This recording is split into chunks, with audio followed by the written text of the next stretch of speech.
បាទសួស្តីបងប្អូននេះជាសកម្មភាពខ្ញុំជីទៅពលានមរតកដេជោថ្មីនៅឯទឹកខ្មៅបងផ្លូវទៅមរតកដេជោថ្មីហ្នឹងគឺស្អាតមែនតើបងប្អូនគឺបើនិយាយទៅវាស្អាតហើយផ្លូវនេះគេកំពុងតែបង្រៀន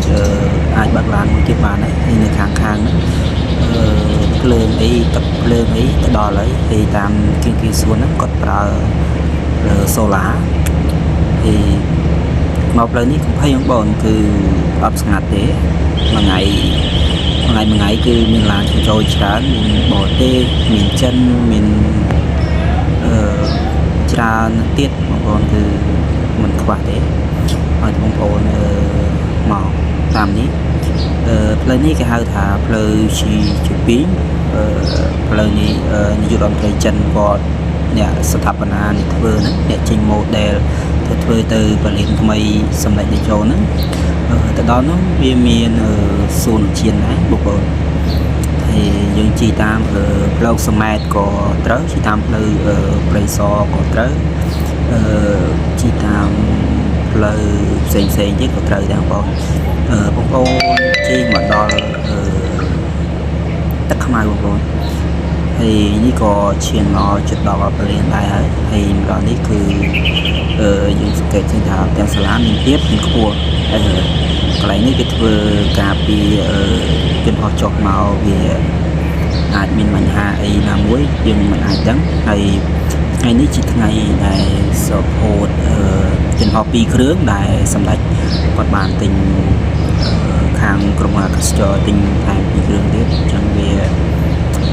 ថ្ងៃនេះគឺជប់លៀងចាប់ពីអញ្ចឹងផ្លូវនេះគឺសម្រាប់ឲ្យតែ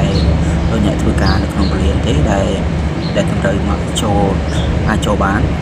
ហើយពីនោះយើងគេអាចនឹងបិទផ្លូវខ្លះអីចឹងណាបងប្អូនហើយនេះក៏ឈានមកដល់ចិត្តមកដល់ឃើញពលានតិចហើយជាពិសេសពួកខាងខ្ញុំនេះ